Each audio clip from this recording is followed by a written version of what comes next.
Think different. These two simple words changed how the world would use and appreciate all types of technology and media forever. Two simple words.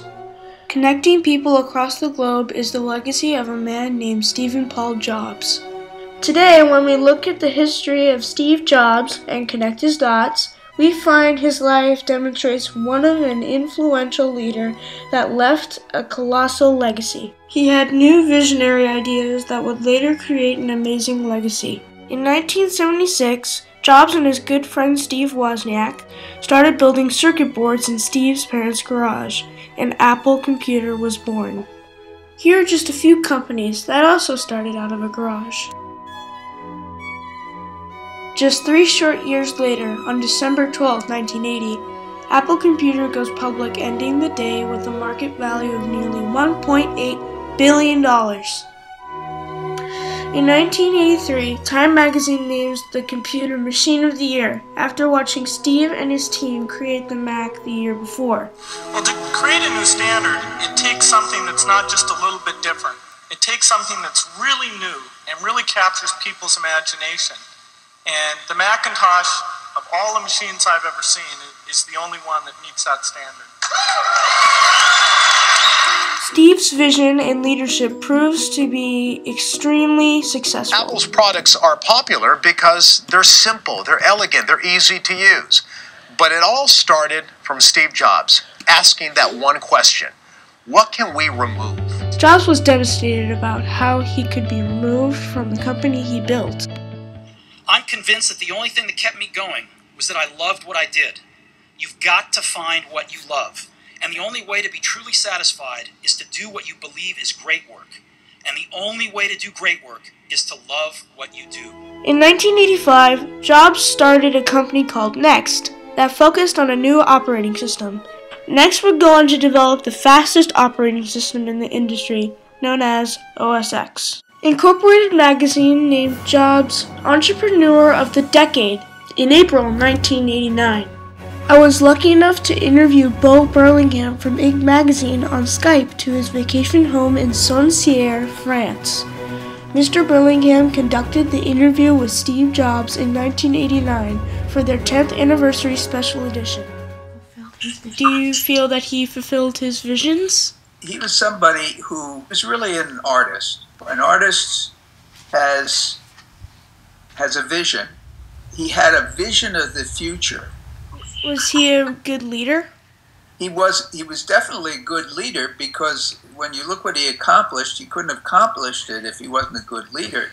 Look at what he did. Look at how he was able to take Apple when, frankly, it was on its way to disappearing as a company. From the way I see it, Apple was a company that was based on innovation. When I left Apple 10 years ago, we were 10 years ahead of anybody else. The problem was that Apple stood still. I think the way out is not to slash and burn, it's to innovate. That's how Apple got to its glory, and I think that's how Apple could return to it. Do you think he's changed the world? Well, you probably know the answer to that question as well as I do. The fact that I'm talking to you now and that we're looking at each other, Steve Jobs was one of those people who made science fiction real.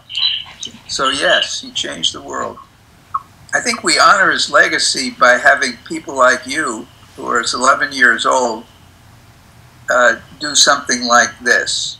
After this success, Jobs met with some friends who introduced him to a company that brings together computer animation, technology, and creativity. Bringing art and technology together had always excited Jobs. He purchased the company by becoming the majority shareholder, proving that Steve is a passionate risk-taker with endless visions. That company became Pixar. Pixar went on to create the world's first computer-animated feature film, Toy Story, and is now the most successful animation studio in the world. We had the fortune to have Steve Jobs, who believes in passion and vision. He was responding to this passion. It was really exciting when Steve was the one that bought our group. So Brian, thank you so much for taking the time to see me. Hey, no problem. It's always a pleasure to see you, and you can just call me Emo. Thanks, Emo. Okay, can you tell me how you met John Lasseter? Sure. I work at Walt Disney Imagineering, and specifically, we were working on Cars Land, and that is a movie that he wrote and directed himself. It was really great to work with him on that project. Can you tell me a little bit about John's leadership style? I'm trying to think, because I know that you're doing this about Steve Jobs and his leadership style, and I know that Steve is very, or was, very open about how he felt about things, and I know that you've seen research where he like flies off the handle and he gets very angry about things because it's not what he wants it to be. I think John is very similar in that you always know if he's happy with something or if he's not. If there's an honesty there, he's always very clear. He doesn't hide stuff. He's very, very open and honest, and I think that's huge in his success. Thanks. Probably in Steve's as well. Thank you. As I'm sure you know, Jason, he was a very, very difficult person to work for. And he was very blunt. Steve Jobs was a magnificent trendsetter in multiple lines of businesses, such as computers, software, animation, and soon in the music and media industries. Apple purchased Next on December 20th, 1996 for $429 million and 1.5 million shares of Apple's stock. In July 1997, Jobs was named CEO of Apple. His return took Apple back to its core values. Keep it simple and straightforward. In 1997, Steve launches his legendary Think Different campaign to show the world that people with passion can and do change the world. This, Steve believed, was the core value of what Apple was built upon from its inception.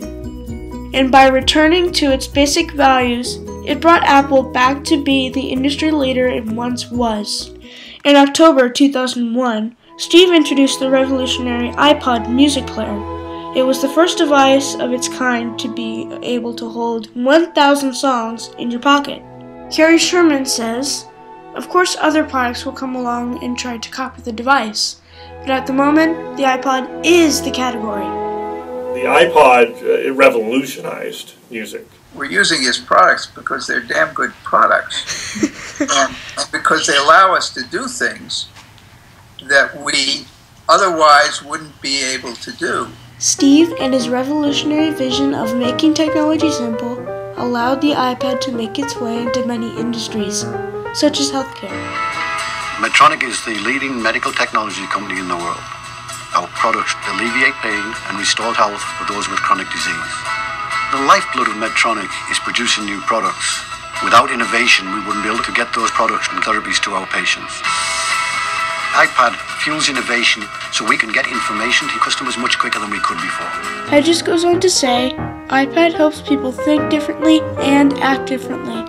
iPad is a game changer in healthcare.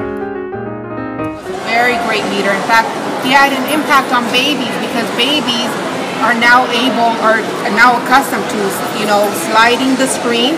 So he has absolutely changed our way of life every day. When you think of leaders and their legacy, nobody does it better than Steve Jobs. In the final days of Steve's life, Walter Isaacson had a conversation with him about what he hoped his legacy would be. From the only authorized biography, Jobs shared his thoughts saying, "My passion has been to build an enduring company where people were motivated to make great products. I hate it when people call themselves entrepreneurs when they're unwilling to do the work it takes to build a real company. That's how you really make a contribution and add to the legacy of those who went before. You build a company that will stand for something a generation or two from now." That's what Walt Disney did and what Hewlett and Packard did. That's what I want Apple to be.